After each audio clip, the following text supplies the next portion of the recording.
Ya aslında biz değerli Çilem'le barış süreci üzerine konuşmaya başlamıştık, sohbet etmeye başlamıştık ama o konuya geçmeden, bu konuya geçmeden önce biraz Kurban Bayramı vesilesiyle de konuşmak isterim. Siz aynı zamanda bayramlara dönük belli eleştirilerinizle de eleştirilerinizi de dile getiriyordunuz. Bu özellikle Kurban Bayramı'na dair de bir yerde yanlış yapıyoruz diye belirttiğiniz bir ifadeniz de vardı. Belki biraz hani Kurban Bayramı vesilesiyle bunu da bir konuşmak isteriz. Nerede yanlış yapılıyor bu konuda? Şimdi Kurban Bayramı Araplar ona İdil Edha diyor. Aslında bu Haç Bayramı oluyor. Şu anda Mekke'deki Kabe şehrinde yeryüzünün her tarafından gelmiş binlerce hacı toplanmış bulunuyor.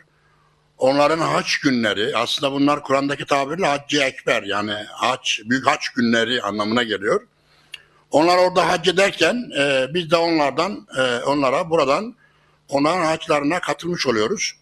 Haç büyük kongre demektir, yıllık toplantı demektir. 2 bölümden oluşur.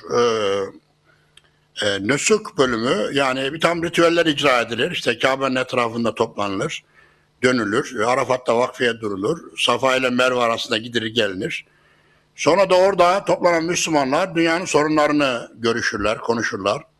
Bu 2. bölümü tamamen yok edilmiş durumda. Gerçek hac, kongre şeklinde o ritüelleri icra ettikten sonra, hac menasikleri yerine getirdikten sonra kongreler şeklinde devam etmesi gerekir. Ama bu 2. bölüm tamamen yok edilerek tamamen ritüellerden ibaret bir şekle dönünmüş vaziyette. Gerçek hac yapılmıyor. Yani yozlaşmış bir hac şu anda icra ediliyor.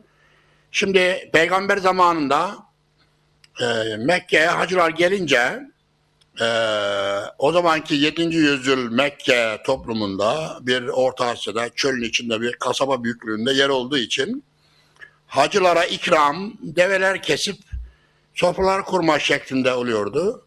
Ve Araplar bunu cahiliye döneminden beri yapıyordu. Sofralar kuruluyordu, onlarca develer kesiliyordu ve gelenlere ikram ediliyordu. Çünkü binlerce insan geliyordu. Onlar neyle doyacak? Şimdiki gibi lokanta yok, restoran yok, dürümcü yok, şu yok, bu yok. Geleneksel Arap misafirperverliği deve kesip yedirme şeklinde oluyordu. Bu nedenle haçta muazzam develer kesiliyordu. Kur'an-ı Kerim bundan bahsediyor Haç suresinde ve o kestiğiniz hayvanların etlerini yoksullara dağıtın. Ama bilin ki onların etleri ve kanları Allah'a ulaşmaz diyor. Ve Kur'an-ı Kerim'de tüm mezheplerin de ittifakıyla kurban kesmek Allah'ın emri, apaçık emri, bir farz değildir. En fazla müstahaptır. Hacıları doyurmak için yapılan bir iyilikseverliktir. Hepsi bu. Dini vecibe değildir yani. Fakat bu maalesef özellikle Türkiye'de çok yaygın bir şekilde dini vecibeye dönüştürüldü. Bayramın akrabaların ziyaret edilmesi, küslerin barışması, büyüklere sevgi, küçüklere sevgi, büyüklere saygı, insanlara iyilik yapma, hayırsever olma, işte darul acizleri ziyaret etme, fakiri fukarayı gözetme gibi işlevleri azaltılıp neredeyse yok edilerek sadece bir tatil beldelerine kaçarak 3-4 gün kafayı dinleme şekline dönüştü ve tamamen bir kurban kesme, hayvan kesme şölenine dönüştü. Her yeri kan deryasına çevirerek sadece hayvanları kesmek için bayram oluyormuş gibi yapıldı. Oysa ki bayramlarda şahsın evine misafir gelir, bir kuzu keser ikram edersin falan. Bunlar hariç Allah'a ibadet maksadıyla günahlarımız affolacak diye kesilen kurbanların etlerini alnını sürerek geçen Kurban Bayramı'ndan bu yana ne kadar günah işlemişsek hepsi affolacak diye bir vecibe, bir zorunluluk yoktur. İnsanları kredi kartı çekerek kurban almaya, illa kurban kesmeye zorluyorlar. Bu yanlıştır. Benim yanlış dediğim şey bu. Hayvan kesilmeden de kurban bayramı kutlanabilir. Aslında bu garip kuraba bayramı anlamına da geliyor. Kelime kökünden derinleşerek içine girdiğimizde. Çünkü peygamber bayramlarda fakirlerin yanına gidiyor. E, Evsizlerin yanına gidiyor. Suffa denilen bir yer var. Orada evsiz sahabeler kalıyor. Sabah bayramda ilk yaptığı iş onların yanına gitmek oluyor. Gününün büyük bölümünü onlarla geçiriyor. Ve insanları sürekli evsizlerle, fakirlerle, kimsesizlerle, yetimlerle hemhal olmaya, onları ziyaret etmeye teşvik ediyor. Bütün rivayetler bunu gösteriyor. Adeta gariplere, kimsesizlere adanmış bir bayram gibi görünüyor. Kurban yakınlaşmak, kimsesize, garibe yaklaşmak, yoksula, fukaraya yaklaşmak, yakınlaşmak. Böylece Allah'a yakınlaşmak anlamına geliyor zaten. Asıl bayram bunlardır. Bunların yapılması gerekiyor. Bunlar güzel bir şeydir. Bayramlar geleneksel, toplumsal törelerdir. Ve bayram vesilesiyle hiç olmazsa insanlar birbirini ziyaret ediyor. İnsanlar ailelerinin yanına gidiyor. Buna vesile oluyor. Toplumsal bağları, komşuluk bağlarını, akraba bağlarını güçlendirmeye yarıyor ve insanlar ihtiyarları, yetimleri, garipleri, kimsesizleri, yoksulları hatırlamaya teşvik ediliyor. Bu açılardan başka milletlerde de buna benzer bayramlar vardır. Bu bayram da Müslümanlara ait, işte haç mevsiminde yapılan hacıların o toplantısına buradan bulunduğumuz yerden iştirak etmeyle katılan bir uygulamadır. Yani bayramla ilgili bilinmesi gerekenler bunlar. Değerli Leyla Açık, zaten gerçekten bu coğrafyada ya da bir bütün belki de Orta Doğu coğrafyasında da belli kavramlara sürekli farklı anlamlar atfediliyor. Bunlardan bir tanesi de belki biraz daha kendi coğrafyamıza dönersek Demokratik Cumhuriyet meselesi. Yani Demokratik Cumhuriyete de dair de bu kavrama dair de herkes farklı bir anlam yüklüyor. Siz de 13-14 Haziran'da 2. yüzyılında Cumhuriyet'in Demokratik Dönüşüm Konferansı'na çağrı yapan isimlerden birisiniz. Biraz buradan doğru da şunu sormak istiyorum. Yani şimdi Cumhuriyet'in kurucu partisi olan CHP'nin kendi iradesine müdahale yaşadığı, antidemokratik bir süreç yaşadığı günleri yaşıyoruz. Yani aslında 2. yüzyılına girerken Cumhuriyet'in hala aynı ilk yüzyılın hatalarında ısrar ediliyor ve kurucu parti bile bunun muhatabı haline gelebiliyor. Şimdi siz böyle bir konferans yaparken, yani demokratik dönüşümü, Cumhuriyet'te bir demokratik dönüşümü tartışırken demokratik Cumhuriyet'i nasıl tartışıyorsunuz? Nasıl ele alacaksınız? 13-14 Haziran'daki bu konferansta bu kavram nasıl tartışılacak? Şimdi Demokratik Cumhuriyet'e çağrı diye geçenlerde basın toplantısı yapıldı. Ve orada bildiri dağıtıldı. Ne yapılacağı, ne yapılmak istendiği, ne amaçla böyle bir toplantının yapılması gerektiği söylendi. Çağrıcı heyette yer almak için bana da teklif getirildi. Ben de içeriğini okudum ve imza verdim. Ve insanları Demokratik Cumhuriyet Konferansı'nda katılmaya, izlemeye ve hatta projeleri, planları, hayalleri, söyleyecekleri sözleri varsa orada gelip söylemeye çağrıldık. Çağrının içeriğinde bu yer alıyor. Şimdi Demokratik Cumhuriyet, Türkiye'nin demokratikleşmesi meselesi 100 yıllık bir sorun. Buna birçok yönden ihtiyaç var. Çünkü Türkiye'de öteden beri alışılageldik. Uygulama şu şekilde. Bir grup geliyor. Türkiye'yi demokratikleştireceğim. İşte kalkındıracağım, adalet getireceğim. İnsanlar daha mutlu olacak. Yasakları kaldıracağım, yolsuzlukları bitireceğim diye böyle vaatlerle geliyor. Bir müddet böyle 2-3 yıl falan geçtikten sonra bakıyoruz kendisinde bulunan kodlara dönüyor ve kendinden öncekinin yaptığının aynısını yapıyor. Kendi muhaliflerine, yani kendine muhalif olanlara baskı uyguluyor. Devlete adeta çöküyor. Belediyelerden başlayarak kamu alanlarının her yerine yolsuzluklar, usulsüzlükler hızla yayılıyor.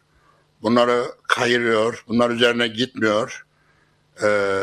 Ve kabileci bir mantıkla hareket ederek kendi adamının üzerine gitmiyor. Yani Demirel yıllar önce bana sağcılar adam öldürtüyor dedirtemezsiniz demişti. İktidara gelenler de kendi belediyelerinde olup bitenlere bakmayıp rakiplerinin belediyelerine soruşturmalar açıyorlar ama kendilerine hiç dokunmuyorlar. Bu da adalet için yapılmadığını, Türkiye'nin demokratikleşmesi için bunun yapılmadığını, kendini korumak, kollamak ve iktidarını sürdürme amacıyla yapıldığı izlenimini kuvvetli bir şekilde oluşturuyor. Şimdi bizler de eğer Türkiye'nin demokratikleşmesinden bahseder, yarın bir gün fırsat elimize geçer de halk bizi iktidara getirirse belediyelerde veyahut da merkezi iktidarda biz de mevcut iktidarın yaptığının aynısını yaparsak, yani rakipleri tahsiye edersek, devlete çökersek, kendi yolsuzluklarımıza ses çıkarmaz olursak, o zaman mevcut iktidarın yaptığını yapmış oluruz ve Ali İzzet Begoviç'in dediği hataya düşmüş oluruz. Ali İzzet Begoviç der ki, siyasette başarılı olmak rakibini yenmek değildir. Çok fazla oyalar iktidara gelmek değildir. Veya savaşta yenmek, kılıçla meydanda bir orduyu topla tüfekle, kılıçla yenmek değildir. Bunlar galibiyet değildir. Asıl galibiyet düşmanına veyahut da rakibine, siyasette rakibine, savaşta düşmanına benzememektir. Onun gibi olmamaktır der. Eğer onun gibi oluyorsanız yenilirsiniz. Yenilgi budur. Yenilgi siyasette eleştirdiği rakibi gibi olmaktır. Onun yaptıklarını yapmaya başlamaktır. Şu anda Türkiye'de mevcut iktidar 24 sene önce, kendisinden önce iktidarlara ne söylüyorsa hepsini kendi yapıyor. İktidarlara ne söylüyorsa hepsini yapıyor. Şimdi buradan demokratikleşme çıkmaz. Demokratikleşme önce kendimize yönelik olur. Önce kendimizin demokratikleşmesi lazım. Kendi partimizde, kendi tüzüğümüzde, kendi çevremizde demokratikleşiriz. Sonra o demokratikleşmeyi elimize imkan ve fırsat geçtiğinde tüm memlekete uygularız. Demokratik cumhuriyet taraf tutarak olmaz. Yani bir devlet, demokratik cumhuriyet nedir? Bu kadar konuşuluyor da o zaman demokratik cumhuriyet ne? Bundan ne anlıyorsunuz? Şimdi bir devlet, bir partiyi, bir ideolojiyi, bir dini, bir mezhebi, bir kimliği, bir ırkı, bir ana dili tutuyorsa bunun dışındakileri otomatikmen mahkum eder. Demokratik cumhuriyette bunlar olmaz. Demokratik cumhuriyette devletin dini adalettir. Demokratik cumhuriyette halkın iradesi esastır. Halk ne istiyorsa o olur. Devlet kendiliğinden yasa ve kural koyarak insanların konuştukları ana dillerden birisini, inançlardan birisini, mezheplerden birisini, toplum kesimlerinden bir kimliği, etnik bir kökeni, Beşiktaş, Fenerbahçe, Galatasaray tutar gibi bir spor takımını tutarsa, bu benim resmi takımım, resmi dilim, resmi kimliğim, resmi dinim, resmi mezhebim, resmi inancım derse, o zaman orası demokratik cumhuriyet olmaz. Demokratik cumhuriyet olması için adalet dışında, demokrasi dışında, özgürlükler dışında devletin tuttuğu bir taraf olmaması gerekir. Peki şu anki devlette bunlar var mı? Evet var. Türkiye Cumhuriyeti evet tarafsız bir demokratik cumhuriyet olarak kuruldu 1921'de. Radikal bir cumhuriyetçi yaklaşımla Türkiye'yi şuralar yönetir diyordu. Merkezi bir hükümet bile yoktu 1921'de. Şuralar, Teşkilat-ı Esasiye Kanunu yerinden yönetim esas alınıyordu. Merkezi bir yönetim bile vurgusu yoktu ama 24'ten sonra yavaş yavaş din, mezhep, ırk vurguları başladı. 1928'de din vurgusu kaldırıldı. devletin dini mübini İslam'dır yazıyordu. Bunu çıkardılar. Bu demokratik cumhuriyet olma yolunda önemli bir adımdır. 1922'de malumunuz soy yerine seçim halkın iradesi getirdi. Yani Osmanlı soyundan gelenler devleti yönetir değil. Halkın seçtiği kimse o devleti yönetir. Bu çağın ruhuna uygundur. Demokratik ruh dediğiniz budur. Bana göre bunlar zaten İslam tarihinde 1300 yıl gecikmiş devrimlerdir. Saltanat Muaviye tarafından İslam dünyasına sokulmuştu. Uzun yıllar İslam dünyası saltanatına geçmişti. Allah'tan 1922'de Ankara'da kaldırıldı. Bu da ilerici bir adımdır, demokratik bir adımdır. 28'de de ilerici, demokratik bir adımdır. Ama 24'ten itibaren özellikle 61'de Türklük vurgusu aşırı bir şekilde Türk devleti, Türk milleti, kutsal Türk ulusu falan diye böyle aşırı vurgularla bir Türklük vurgusu yapıldığını görüyoruz.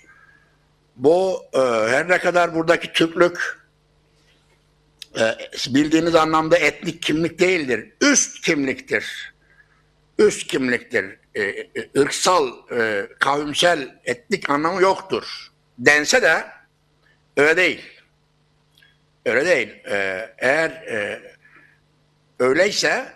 öyleyse buna başka bir isim de verilebilir. Onun zamanı geldi artık. Bu nasıl ki devletin dini İslam'dır ibaresi 1928'de anayasadan çıkarıldığında Türkiye Müslümanlıktan çıktı mı?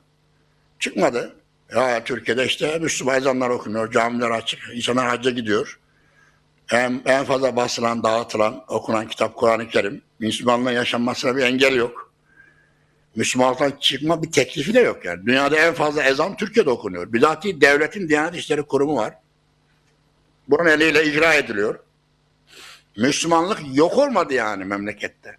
Devletin dini İslam'dır diye çıkarıldı diye. Aynı şekilde anayasadaki vatandaşlık tanımının değişmesiyle yani Türkiye Cumhuriyeti devletine vatandaşlık bağıyla bağlı olan herkes Türktür.